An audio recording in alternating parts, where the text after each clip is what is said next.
This is homework 8, problem 9. And the problem says, a student with a mass of 92 kilograms takes a ride in a frictionless loop-de-loop at a theme park. The radius of the loop-de-loop is 24 meters. And it says the normal force by the tracks acting on the student at the top of the loop-de-loop is 166 newtons. So, the first part of the problem is asking us, we'll find the speed at the top of the loop-de-loop. So this is my crude rendition, right? So we have at the top, we have the roller coaster cart. Then we have our student, right? And we know the mass of the student, we know the radius, right? From the center to the outside, this is 24 meters. And we have his mass, and we know that the normal force acting from the track on the student is 166 newtons. And it's asking us to find the speed. So if we draw like a free body diagram, right? We have our dot, which is basically the student, and the speed of the student, you know, theoretically should be the same speed as the roller coaster because he's sitting in the cart, right? So we have our normal force, and the normal force is always, you know, like we talked about, like for here, like on a slant, right? We have an object with mass. The weight coming down is equal to mg. And then we have the force, the normal force is always perpendicular to the surface, and it's always acting onto the object, right? So in this diagram, it's the track acting on the student and the cart, right? So our normal force is actually pointed like this, right? And then what other forces are acting on the student, right? We have the weight of the student, which is also pointed this direction. So weight equals mg. So that's kind of like what our free body diagram is, right? And then we have our velocity, you know, our guys going around this little loop-de-loop. So we use our standard convention, right? Y and X. Everything going up is positive. Everything going to the right is positive. Everything going to the left is negative. Everything going down is negative. So we say all of these forces together, the sum of those forces, have to be equal to FC, right? So if we draw out our equation, we say the sum of the forces in the y, and I'm using y because it's in this coordinate system, right? The y goes up and down. So the sum of the forces in the y are equal to the normal force, right? And it's actually negative, right? Because it's pointed down, and our convention says down is negative. And we have the weight, right? So minus mg, and we say it's minus because it's also pointed down. And that's our convention. So the sum of the forces in the y is just equal to the FC. Like all of these forces pointed to the center of the circle, if this is the center, then both of these forces together have to be equal to the centrifugal force. So we say FC, and it's also negative because it's pointed down, and our convention says down is negative. So negative FC equals negative normal force minus mg, okay? So we know what the normal force is because it gave us the normal force, and we know what the weight is because it gave us the mass, and we know the acceleration due to gravity.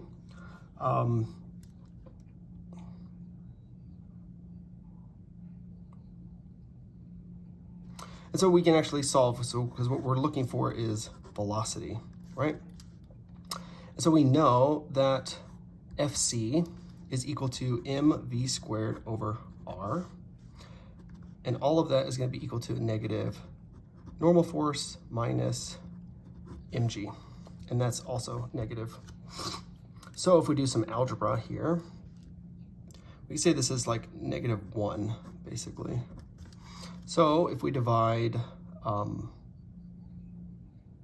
actually it might just be easier to like find what this number is. So I'll just plug that in first. So we'll just say negative mv squared over r is equal to negative 166 newtons minus the mass, which was 92 kilograms, times 9.8, which is the acceleration due to gravity. What is that value? So it's 166 minus 92 times 9.8. So it's going to equal a negative 1067.6 newtons. And that's going to be negative mv squared over r. So we can do some algebra. So we can basically change the signs, right? So we can make this positive, make this positive. We're looking for velocity. So we multiply both sides by the mass. We divide both sides by the mass. We multiply both sides by the radius. So we have velocity is equal to this value times the radius divided by the mass, and all of that square rooted. So we take this value, multiply it by 24, which is our radius, divided by the mass of the kid that it gave us, 92.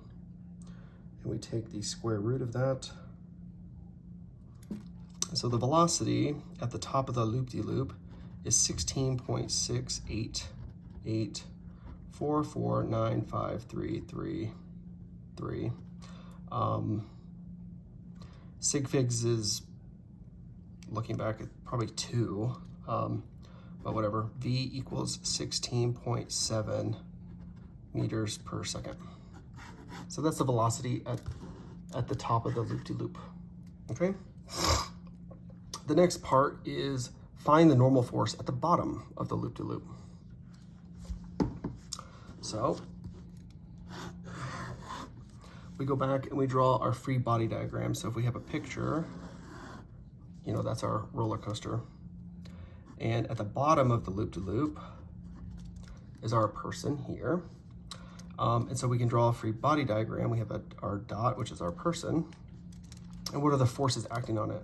Well, the person's weight, which is pointing down, right? Because he weighs so much. And then we have the normal force, which the normal force is always perpendicular to the track. And so in this situation, our normal force is here, right? It's pointed to the center away from the tracks. So this is our normal force. And we know that the overall force of both of these combined is going to be equal to the centripetal force, okay? So we say the sum of the forces in the y is equal to, and we have our normal force here. It's pointed up, so it's positive, right? So we have force normal minus, because our mg is pointed down, mg. And we said here that the sum of the forces, basically all of these combined, have to be equal to the centripetal force. So we just say Fc, which that's also positive because it's pointed up, is equal to the normal force minus mg. And so we just rearrange with algebra. So our normal force is equal to Fc plus mg. And this looks similar to that one where we had tension, tension of the object as we're swinging it in a circle around us, right? The tension at the bottom equaled Fc plus mg. So there's kind of a similarity correlation between the two. But if you can't remember it, you can always draw the free body diagram and should be able to get to this point. So our normal force is what we're trying to calculate, right? And our Fc, we can actually calculate, right? So Fc is just mv squared over r plus mg, and that should be the normal force. So our velocity, we actually just calculated here, right? So we can just plug in our numbers. Our mass was 92 kilograms. Our speed was 16.7, blah, blah, blah, blah, blah. And I'll use the longer number here because it won't mess with our final answer. We square that, divided by the radius, which is 24 meters, plus our mg, which is the weight. So it's 92 kilograms, times the acceleration due to gravity, 9.8. So literally, I just plugged in the numbers for this equation here. And that's all equal to the normal force. So we can calculate that.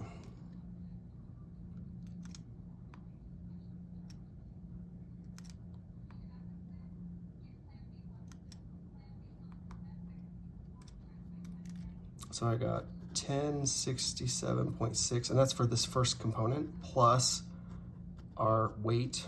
So I'm going to add that to this, which is 92 times 9.8. So our normal force at the bottom is 1969.2 newtons. So if you think about it, in a roller coaster, as you're going around, when you're at the top of the loop-de-loop, you feel the lightest, right? You feel light, you feel like you're floating. And then as you get to the bottom of the loop-de-loop, you feel the heaviest. And that's basically because of this equation, right? So your normal force is the track pushing on you, which is way higher at the bottom of the loop-de-loop versus at the top, where the normal force is much less because it's actually the centripetal force minus the weight of the person. So that's why you feel the lightest at the top and the heaviest at the bottom. Similarly to this problem, when you're swinging a pail of water around your head, like, you know, swinging it around your head, the weight or the tension at the bottom feels the heaviest versus at the top, the tension feels the lightest. Same is true for this scenario. So that's how you calculate that.